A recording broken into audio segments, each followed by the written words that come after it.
Muy buenas noches, entonces vamos a continuar con la segunda parte de la historia clínica. Ustedes saben que después que hemos terminado la anamnesis, continúa el examen físico general del enfermo. Dentro del examen físico general del enfermo, el primer punto es los signos vitales. Esos signos vitales ya nosotros los hemos avanzado la anterior clase, ¿verdad? Entonces ahora vamos a continuar con el segundo punto dentro de este examen físico general. El examen físico general, como su nombre lo indica, es un examen de cabeza a pie, pero todavía el médico no se dedica a examinar cada sistema en particular. Lo que hace es una revisión general del enfermo.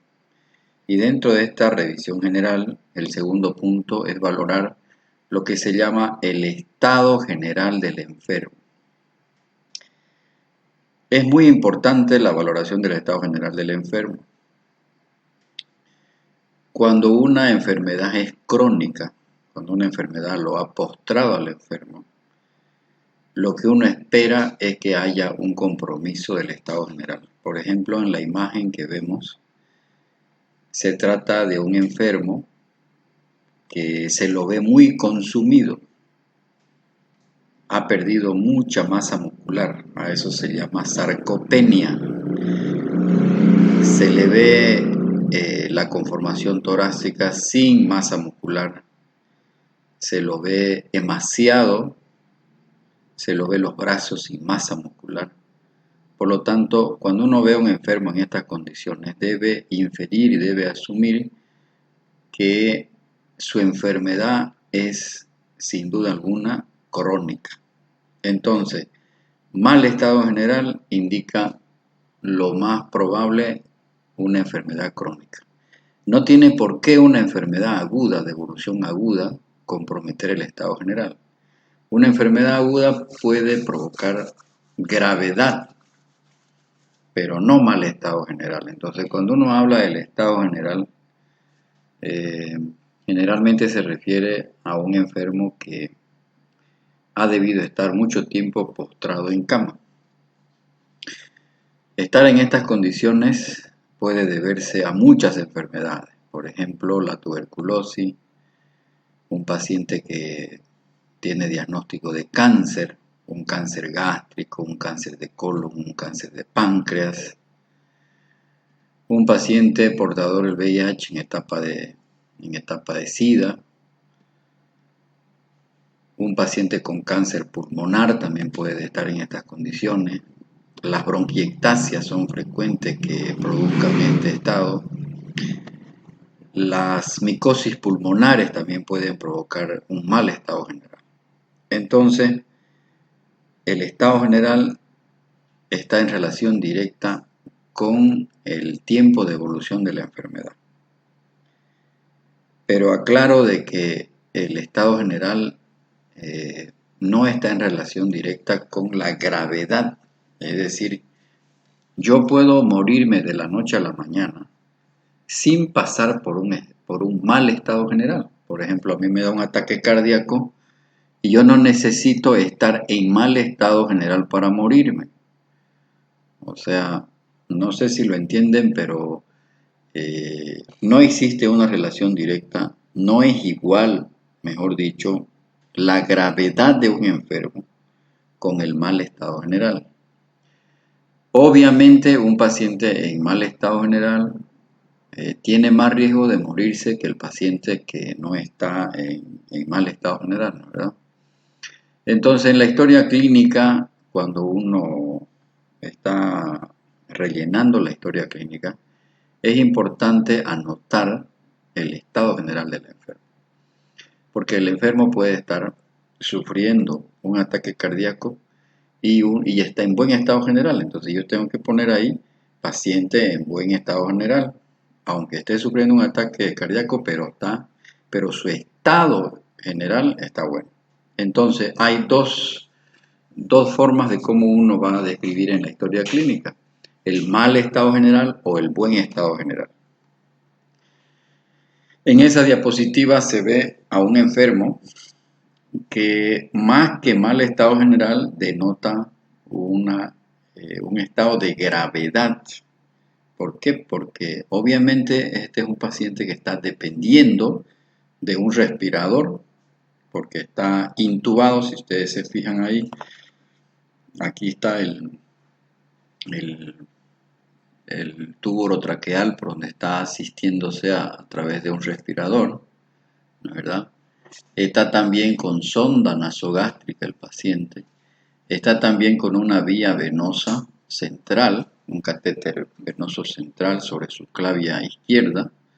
Entonces, este es un paciente que puede estar grave, pero si ha conservado su peso, si no está en estado de sarcopenia, uno no puede decir que está en mal estado general. Puede estar en mal estado general, pero también en estado de gravedad, una gravedad clínica. Por ejemplo, puede tratarse de un enfermo que ha sufrido un trauma craneoencefálico y comprometió su estado de conciencia, y por eso lo intubaron y lo sometieron a un respirador mecánico, ¿no es verdad? Entonces, en esta imagen uno no puede decir con certeza si hay un mal estado general, pero sí lo que estamos de acuerdo es que está muy grave, porque no está respirando naturalmente, digamos, está dependiendo de una máquina de respirar. En cambio, la imagen de este paciente denota de por sí un mal estado general. Es un paciente que está consumido, se lo nota los labios bastante secos, se los nota los globos oculares hundidos.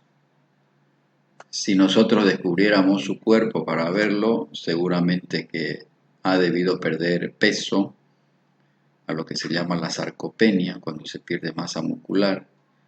La sarcopenia está en relación directa al tiempo de la evolución de la enfermedad. Mientras más tiempo el paciente está postrado en cama, tiene tendencia a perder más masa muscular. La sarcopenia indica que el paciente ha debido estar mucho tiempo con una enfermedad crónica. En el libro donde yo saqué la imagen de este paciente, decía que era un paciente portador de un VIH-Sida. Entonces, denota, esta es una condición mórbida de mucha gravedad, ¿no es verdad?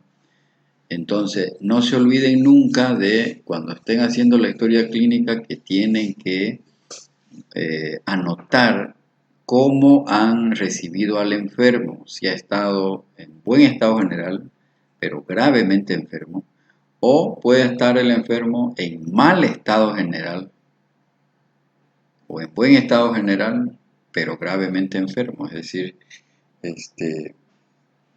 son dos las situaciones: mal estado general o buen estado general. Si se dan cuenta, el método que estamos utilizando para valorar el estado general es solamente la inspección que se hace con el sentido de la visión. Entonces, cuando yo voy examinando al enfermo de arriba para abajo, a través de la inspección yo puedo rescatar muchos signos que me indiquen, que me sugieran la enfermedad. Esto es uno de los estigmas hepáticos que los antiguos semiólogos le denominaron circulación colateral. Ahí se ve perfectamente bien el abdomen, con esas venas, con ese sistema venoso bien dilatado por hipertensión portal. Y al lado está la imagen de un aumento del volumen abdominal por acumulación de líquido en el peritoneo. A eso se llama ascitis. Entonces, cuando yo estoy describiendo en el examen físico general, tengo que hacer un examen de cabeza a pie. Obviamente que estos dos signos, la ascitis y la circulación colateral, ya son muy específicos de una patología del sistema gastrointestinal, porque estos signos son muy característicos de la cirrosis alcohólica y fueron descritos hace muchos años por semiólogos, porque en esas épocas lo veían a los pacientes evolucionar hasta su muerte, digamos. Ahora prácticamente con los avances de la gastroenterología, pues los pacientes tienen mejor acceso a un diagnóstico más precoz y a un tratamiento más oportuno. Pero de todas maneras nosotros seguimos viendo en los hospitales pacientes con estas características de circulación colateral y de ascitis. Entonces, cuando yo estoy rellenando la historia clínica dentro del examen físico general, como estos son datos muy relevantes, yo puedo anotar de que estoy viendo estos dos signos. Si me ingresa a mí un paciente con estas características, eso resalta dentro del examen físico general ese color amarillento de la conjuntiva por aumento de la bilirrubina. A eso se llama la ictericia. Entonces, el paciente cuando ingresa o cuando yo lo veo, cuando yo lo miro, cuando yo lo estoy solamente utilizando el examen de la inspección, en el examen físico general tengo que poner paciente admitido o paciente acude al servicio de la consulta externa o al servicio de emergencia con un cólico abdominal y se lo observa ictérico. Entonces, el examen físico general, lo que va a resaltar en ese examen físico general, porque el dolor es un síntoma que uno no lo ve, entonces lo que va a resaltar dentro del examen físico general es la ictericia. Entonces uno tiene que poner que el paciente está ictérico. Entonces, el examen físico es muy importante. La imagen de al lado ya denota que debe ser una ictericia más marcada, los niveles de bilirrubina deben estar más altos, porque primero la ictericia aparece en la conjuntiva. ¿Por qué? Porque el tejido de la conjuntiva es un tejido más laxo y se impregna más fácilmente en ese tejido laxo, pero ya cuando los niveles superan los 5 miligramos por ciento, ya la ictericia se hace generalizada. El tercer punto que uno tiene que valorar dentro del examen físico general todavía es una valoración, como dice su nombre, es una inspección de cabeza a pies, pero es general. Yo no me estoy todavía, yo no estoy examinando algún sistema en particular. Si bien la ictericia, si bien la circulación colateral, la ascitis son signos que indican alguna enfermedad del sistema gastrointestinal, pero debe llamar la atención dentro del examen físico general. Entonces, el tercer punto que uno analiza cuando está examinando al enfermo, simplemente con la inspección, con el sentido de la vista, es la posición y la actitud. No es lo mismo posición que actitud. La posición la determina el médico y la actitud la adopta el enfermo generalmente para aliviar su molestia. Entonces hay muchas posiciones y hay muchas actitudes que nosotros en el curso de la materia vamos a ir analizando y explorando, pero de una manera general voy a dar algunos ejemplos de posiciones y actitudes que son muy, muy frecuentes, digamos. Por ejemplo, cuando un enfermo está sufriendo una apendicitis aguda, generalmente el enfermo, el cirujano cuando lo ve al enfermo, ve a un enfermo que yace en su cama. Es decir, no es un enfermo que está revolcándose en la cama, es un enfermo que está quieto en la cama. porque el solo hecho de moverse, el solo hecho de toser, el solo hecho de que el médico le examine el abdomen le despierta dolor. Por esa razón el paciente está quieto en la cama. Entonces, fíjense, tan importante es valorar la actitud de nuestros enfermos. No es lo mismo cuando un enfermo está sufriendo un cólico renal. El paciente que está con un cólico renal está revolcándose en la cama, no encuentra una actitud para aliviar su dolor. El cálculo que pueda estar en la pelvis renal o que está descendiendo a través de los ureteres, eso le despierta un dolor muy intenso. El paciente no va a estar quieto en la cama, entonces eso hace la diferencia. Cuando un enfermo tiene un cólico biliar, tampoco está quieto en su cama, está revolcándose, está muy inquieto, cambia de posición, cambia de actitud. Entonces, la enfermedad le imprime una actitud muchas veces propia. Cuando había muchos tétanos, ya ustedes seguramente que no van a ver ya tétanos ustedes, pero cuando había tétanos, yo tuve la suerte de ver uno que otro paciente en el hospital. Estos pacientes llegaban, cuando uno los observaba, estaban, como decían los semiólogos, torcidos en su cama, porque la toxina que libera el Clostridium tetani provocaba unas contracciones musculares y lo hacía encorvar al paciente en la cama. Entonces, los médicos llegaban y los miraban a los enfermos torcidos en la cama y hacían el diagnóstico porque la actitud era muy característica. Cuando había mucha meningitis, porque ya ahora hay menos meningitis desde que se empezó a vacunar a los niños con la vacuna pentavalente, porque los casos de meningitis eran muy frecuentes por el Haemophilus influenza, que provocaba no solo neumonía, sino las meningitis. Eso sí, yo he visto bastantes casos de meningitis en niños.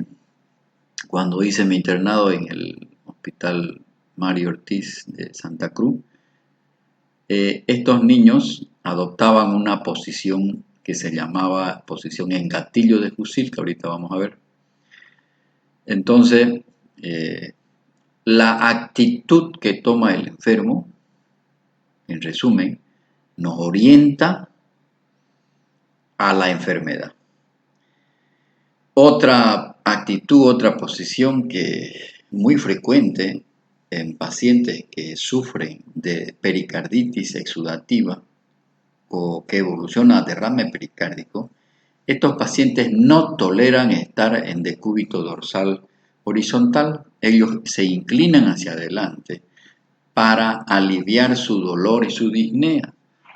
Por esa razón, porque remeda a la plegaria mahometana, por esa razón los semiólogos le llamaron actitud en plegaria mahometana. Los pacientes que tienen, por ejemplo, un cáncer de páncreas, también se ha visto que estos enfermos no toleran el decúbito dorsal horizontal, se inclinan hacia adelante para aliviar su dolor. Ahí vemos la actitud que adoptan los enfermos cuando sufren el tétanos, están encorvados en la cama, a eso se llama opistótonos. Ahí tenemos una actitud muy grosera, digamos, pero más o menos así adoptan los enfermos cuando están sufriendo un derrame pericárdico, se inclinan su cuerpo hacia adelante, inclusive se saben poner un almohadón, una almohada donde se apoyan. En este extremo inferior vemos a un paciente que está intubado, está monitorizado, si ustedes se fijan ahí. Entonces está en decúbito. Hay dos formas de decúbito, el decúbito dorsal activo y el decúbito dorsal pasivo.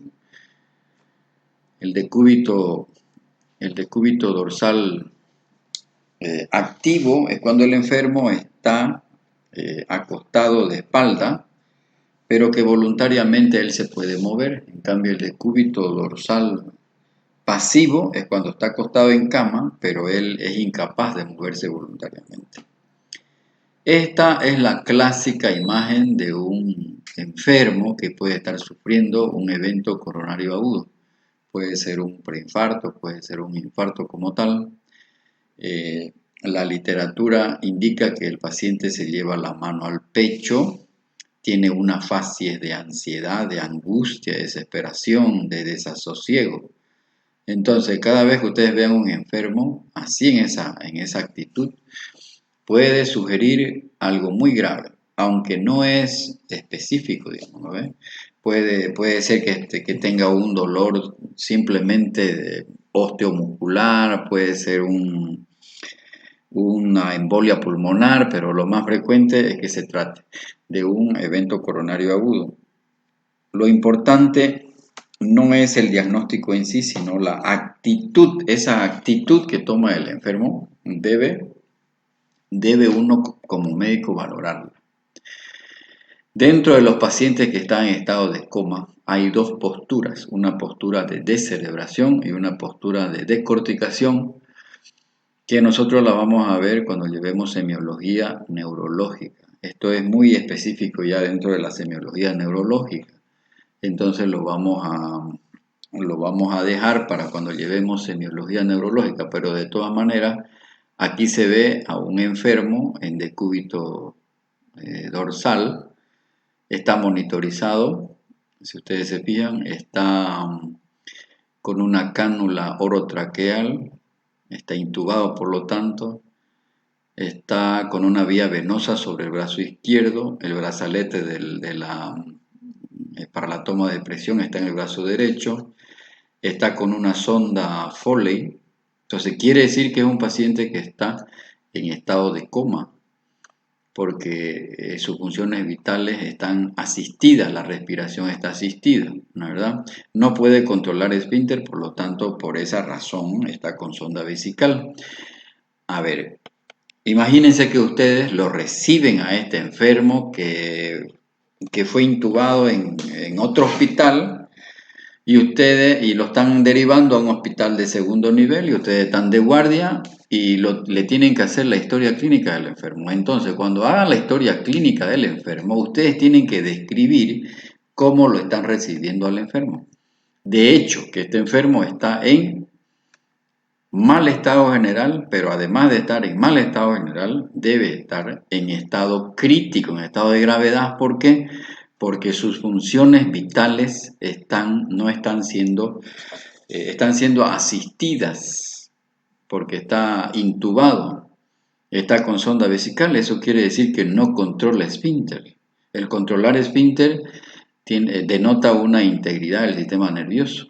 Y en el título dice postura de cerebración, porque cuando uno lo estimula a través de un estímulo doloroso al enfermo, el paciente extiende con rotación interna los miembros superiores y eso indica lesión del tronco encefálico. Entonces es la postura de cerebración y hay otra actitud, otra postura que adoptan los enfermos que es la postura de decorticación, que la vamos a ver cuando llevemos semiología neurológica.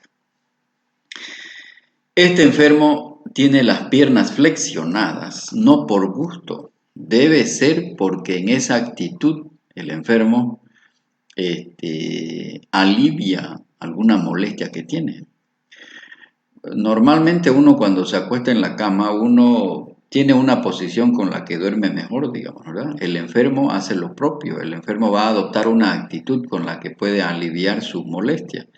Desde ya este es un enfermo que se lo ve que pueda estar en mal estado general porque se lo ve enflaquecido. Si se dan cuenta, aquí debe estar con una cánula de traqueotomía, se ve que ha estado mal, aquí está el tubo de oxígeno, está recibiendo oxígeno, la pierna está flexionada, entonces él está tomando una actitud para aliviar alguna molestia que tiene, ¿verdad? Cuando el enfermo está acostado de espalda, a eso se llama decúbito dorsal, ¿verdad? Cuando el enfermo está acostado, pero vamos a decir así, con el vientre hacia la camilla, a eso se llama decúbito prono, decúbito dorsal y decúbito prono. Esa es la posición que los gringos le llaman el semi-Fowler. Para nosotros, en términos españoles sería, en términos castellanos sería la posición semi-sentada. Generalmente esta posición semi-sentada en ángulo de 90 grados la adoptan los enfermos cardiópatas, por ejemplo, ¿no? Los cardiópatas no toleran el decúbito dorsal, entonces ¿qué es lo que hacen? Se inclinan hacia adelante para poder aliviar su disnea.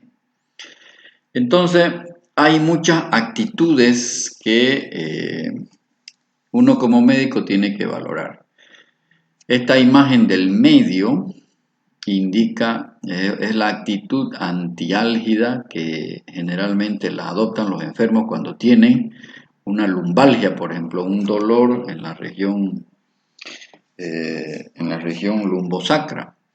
Esta actitud antiálgica puede deberse a una lumbalgia, puede deberse a una ciática, puede deberse a una hernia de disco, o inclusive el paciente puede estar sufriendo un cólico renal. Entonces, importantísimo que yo valore la actitud del enfermo porque eso me sugiere, me orienta al diagnóstico. Esta imagen grosera que hay acá puede indicar que el paciente está sufriendo un dolor intenso de cabeza, ¿verdad?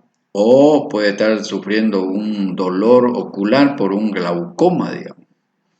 Entonces, no se olviden de valorar siempre la actitud que adoptan los enfermos porque esa actitud nos puede orientar al tipo de enfermedad. Pasamos a otro elemento que debemos valorar dentro de lo que es el examen físico general, que si bien a la hora de formular un diagnóstico no es un delito, no es un pecado no analizarlo, no explorarlo, pero en la historia clínica, si ustedes la tienen a mano y la revisan, la historia clínica, el formato, la estructura, el esqueleto de la historia clínica, ahí indica de que uno debe inscribir el biotipo constitucional, o sea, qué tipo de complexión física tiene el enfermo. Han habido 3 médicos que se dedicaron a estudiar la relación que tenía el biotipo constitucional con algunas enfermedades mentales. Entonces solamente yo voy a explicarle lo que este médico alemán, psiquiatra Ernesto Kretschmer, cómo analizó los biotipos constitucionales. Entonces ellos estudiaron muchos enfermos en centros de salud mental, muchos enfermos estudiaron y vieron que tenía relación el biotipo constitucional con algunas enfermedades. Obviamente que esto no es 100%, no es 100% directo de que un biotipo constitucional tenga relación con tal o con cual enfermedad. De todas maneras, el médico no puede desconocer que hay estos biotipos constitucionales. Entonces el doctor Ernesto Kretschmer clasificó al biotipo constitucional en tres tipos. Y rescató de la gran obra de Miguel de Cervantes, la obra de Sancho Panza, y comparó el tipo pícnico con este personaje de la obra. El tipo pícnico es el prototipo de don Sancho Panza. Estos pacientes son de talla baja y tienen exceso de peso. Entonces, es muy característico, digamos, el biotipo constitucional de lo que Kretschmer llamó el tipo pícnico. Como se ve en la imagen, tienen un tórax ancho. Generalmente, cuando lo veían en la evolución, en el tiempo, sufrían de calvicie precoz, eran calvos precoces. Como les digo, es un paciente generalmente de estatura baja, la cabeza está hundida entre los hombros, son de extremidades cortas, manos y pies anchos y cortos, y relacionaron con el temperamento ciclotímico que ustedes van a ver cuando lleven psiquiatría.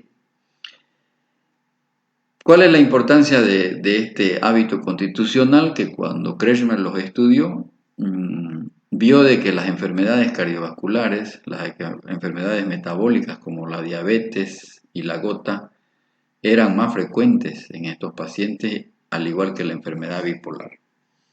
Entonces, este biotipo constitucional tiene esas características.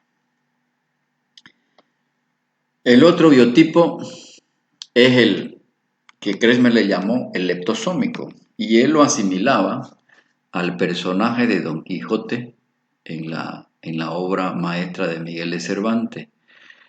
Es totalmente diferente porque estos enfermos son altos, son delgados, son sujetos delgados.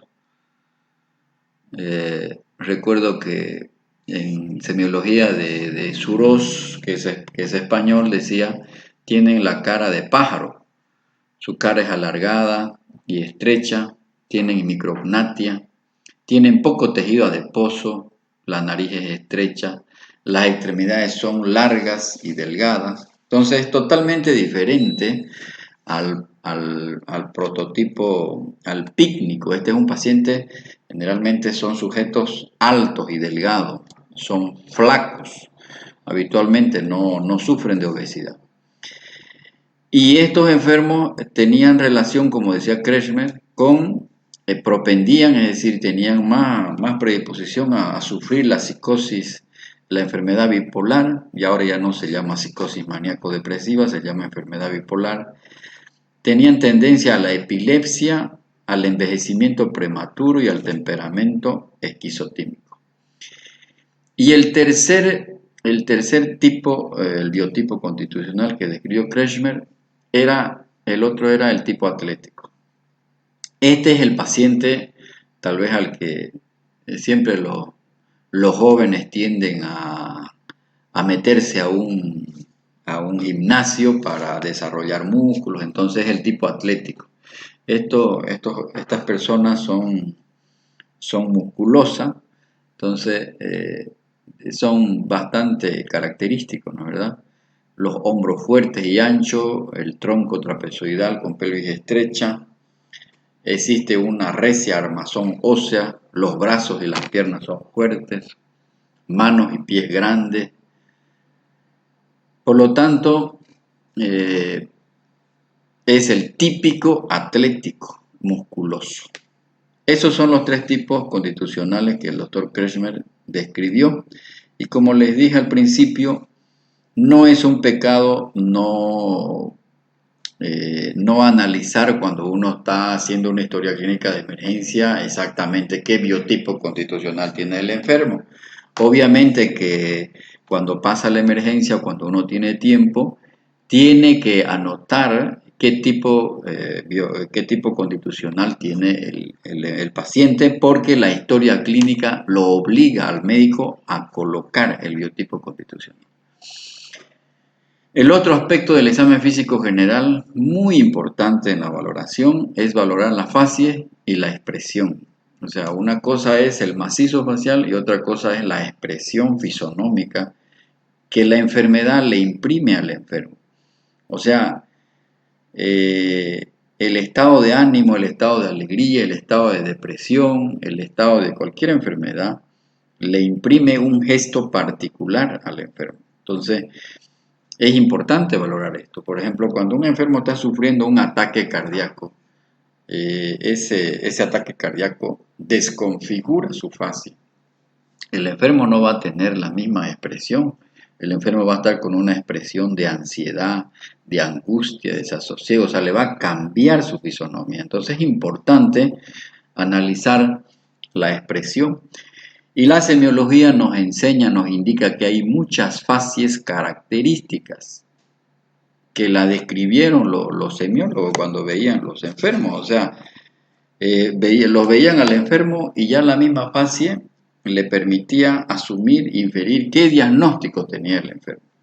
Por lo tanto, es importante. Obviamente que todas estas fases, que desde ya hay muchas fases características, las vamos a ir describiendo conforme vayamos avanzando cada uno de los sistemas, cada una de las enfermedades, ¿no es verdad? De todas maneras, es muy importante. Cuando un enfermo está, por ejemplo, con una enfermedad infecciosa, aguda, imagínense ahora que está de moda el coronavirus, la influenza, observar al enfermo es importantísimo porque la enfermedad le imprime una fase tóxica. El paciente está con mucha ansiedad de aire, se le nota la fase tóxica al enfermo. Entonces, cuando usted está haciendo la historia clínica, no se olvide nunca de valorar la fase, la expresión fisonómica del paciente. Entonces, ahí estamos viendo muchas fases que los semiólogos, al verlo a los enfermos, ya podían sospechar. Estas fases, obviamente, son así, tienen sus características tan notables, pero obviamente es cuando la enfermedad está muy avanzada. No vamos a ver todas las fases características cuando la enfermedad está empezando. Generalmente las fases características se las ve cuando ya la enfermedad está muy avanzada. Las fases de una mujer hipotiroidea, de una mujer hipertiroidea es característica. Prácticamente uno la mira a la enferma y puede asumir el diagnóstico. Es como ver a un paciente con síndrome de Down, ¿no ve? Cuando nace el bebé o cuando pasan meses, 1 año, 2 años, 3 años de edad, ya prácticamente su fases es característica. Solamente con verlo al enfermo uno puede hacer diagnóstico de la enfermedad. Pero no todas las enfermedades imprimen una fases característica, obviamente, ¿no? Entonces, si bien es importante, pero no es que siempre con la fase yo voy a hacer el diagnóstico de la enfermedad.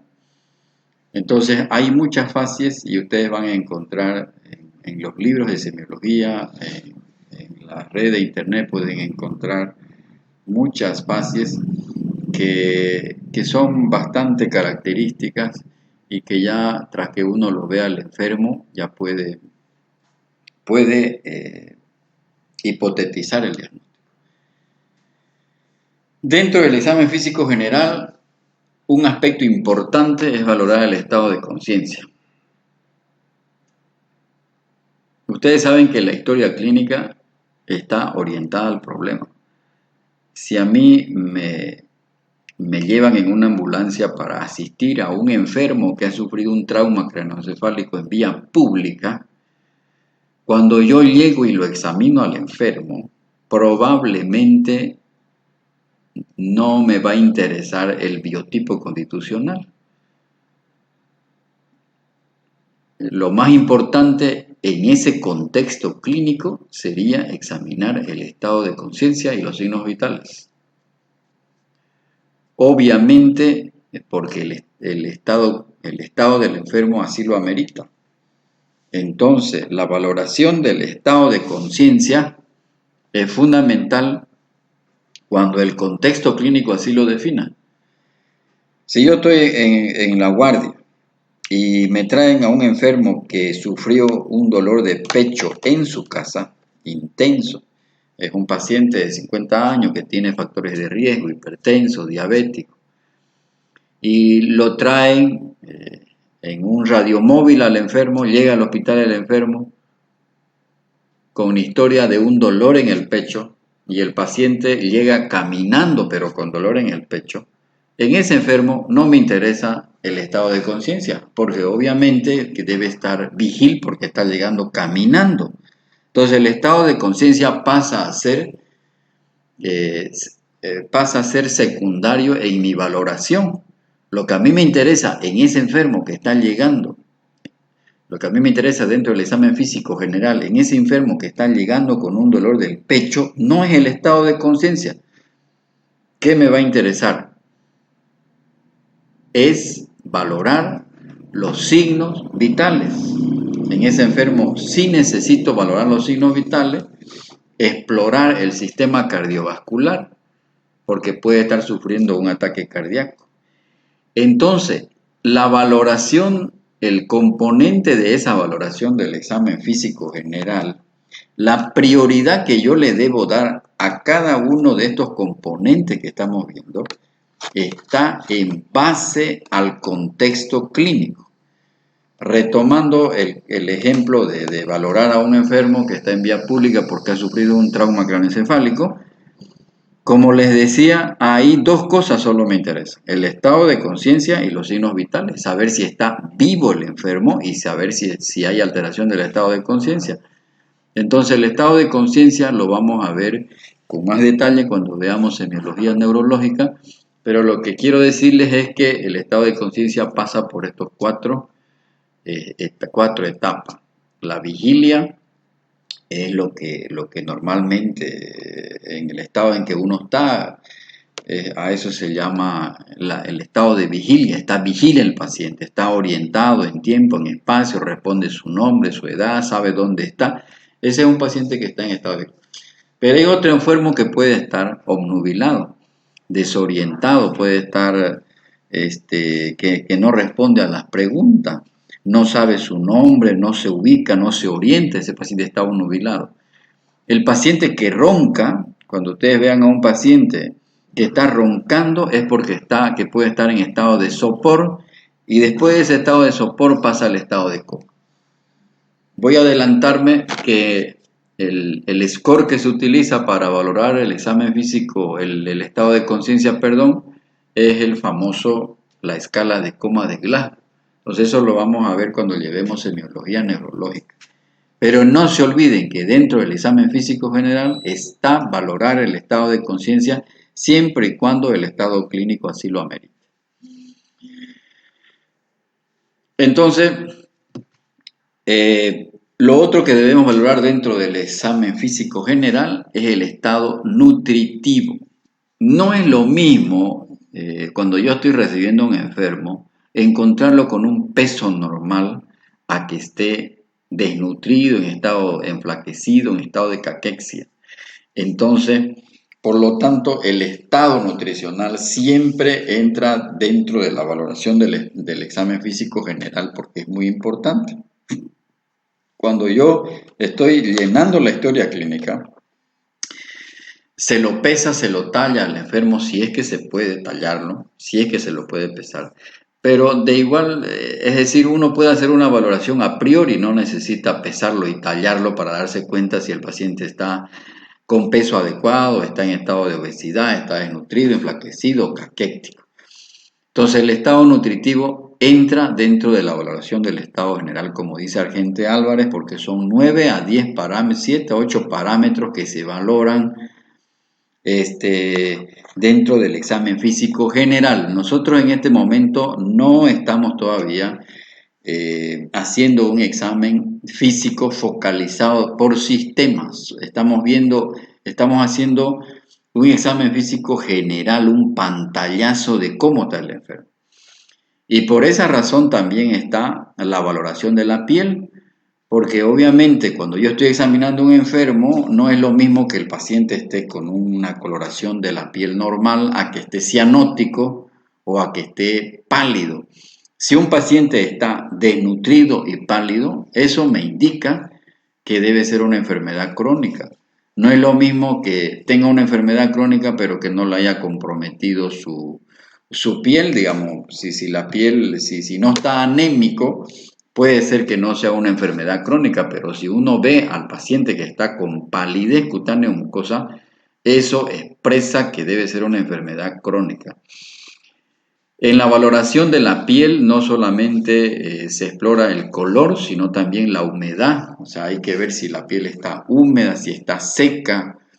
Todo eso se valora en la piel. O sea, uno valora al paciente de cabeza a pie y se va a dar cuenta Por ejemplo, si es una enfermedad sistémica, obviamente va a haber un compromiso de toda la piel, digamos, ¿verdad? Entonces es importante. El sistema linfático, no todos los semiólogos están de acuerdo.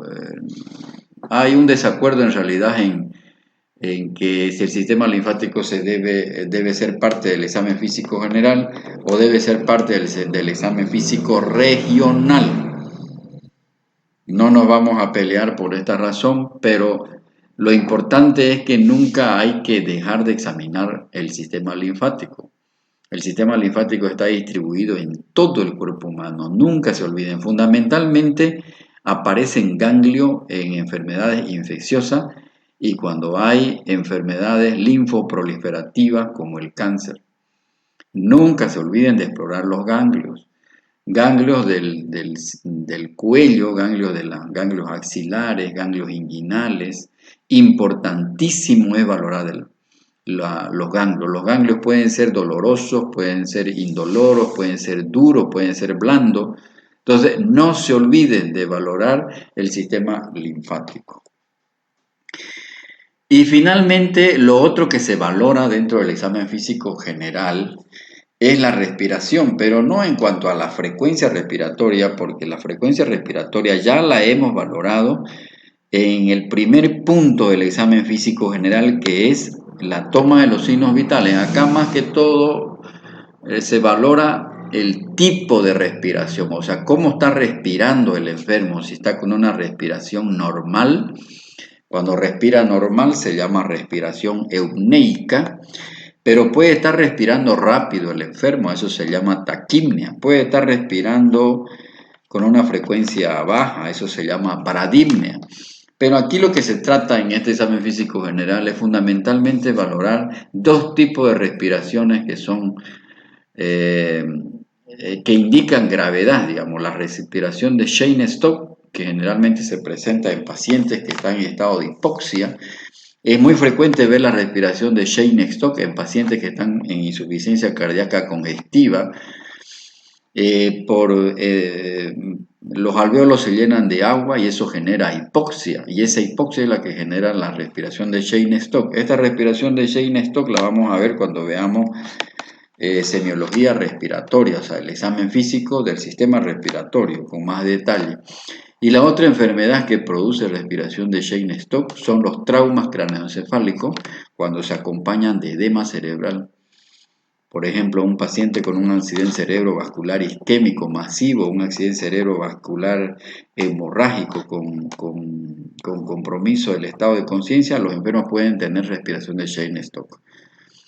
Y la respiración de Kussmaul, cuyo mecanismo fisiopatológico se debe a toda patología que produzca cetoacidosis, puede generar respiración de Kussmaul. Una de las enfermedades que más produce respiración de Kussmaul es la cetoacidosis diabética. Pacientes diabéticos que se descompensan, ya sea porque no descuidaron su tratamiento con hipoglicemiantes orales o con la insulina o por un proceso infeccioso, se les sube la glicemia, hacen acidosis y esto produce la famosa respiración de Kussmaul. Entonces, aquí terminamos lo que es el examen físico general, es decir, después de que el médico hace la anamnesis, ustedes saben que la anamnesis es el primer componente de la historia clínica, lo más importante de la historia clínica es la anamnesis. Una vez que yo termino la anamnesis, con todos esos componentes que ya hemos visto, empiezo a examinar al enfermo. Recién empiezo a examinarlo al enfermo. Este examen físico, primero es el examen físico general, que es lo que acabamos de explicar. Es un pantallazo simplemente de cabeza a pie de cómo está el enfermo. A eso se llama el examen físico general, que consta de varios componentes. Y uno de los primeros componentes es la valoración de los signos vitales. Entonces, cuando yo voy a relatar en la historia clínica el examen físico, yo puedo hacer un resumen de cómo está el enfermo cuando yo lo voy a presentar al enfermo. Por ejemplo, acá en esta diapositiva dice, es un paciente lúcido, estoy valorando el estado de conciencia, ¿no ve? Está orientado en el tiempo y en el espacio. Dice, está en decúbito activo, decúbito dorsal activo, deambula normalmente, estoy valorando si camina o no camina. La facies dice no característica, quiere decir que no es una facies que presuma alguna enfermedad. La constitución mesomórfica se refiere, esta es otra clasificación del biotipo constitucional de otro autor que no es Kretschmer, pero la constitución mesomórfica corresponde al paciente, al biotipo constitucional de Kretschmer, que es el pícnico. Piel de elasticidad y turgencia conservada, quiere decir que la piel está normal, no se la ve con algún problema. Las mucosas, dice, están hidratadas. Estoy valorando piel. Y dice, no se palpan adenopatía, quiere decir que el médico lo exploró al enfermo. Y acá abajo dice los signos vitales. Su frecuencia cardíaca está bien, el pulso está regular, está respirando bien, está con temperatura normal. Entonces, así yo debo relatar el examen físico, pero este es un examen físico general. Después de que hago el examen físico general, recién viene el examen físico regional. El examen físico regional, uno se enfoca de acuerdo al motivo de consulta. Si mi paciente viene con síntomas cardíacos, después que yo hago el examen físico general, tengo que abocarme fundamentalmente al sistema cardiovascular. Es decir, tengo que enfocarme a examinar bien el sistema cardiovascular, porque de hecho que de ese examen va a depender que yo haga bien el diagnóstico. Si el paciente viene por síntomas pulmonares, entonces mi examen físico, después de hacer el examen físico general, tiene que enfocarse al sistema respiratorio. Es decir, yo tengo que hacer inspección, palpación, percusión, auscultación del examen físico del sistema respiratorio. Entonces, el examen físico regional va a ser motivo de una próxima clase. Entonces, con esto hemos terminado lo que se llama el examen físico general.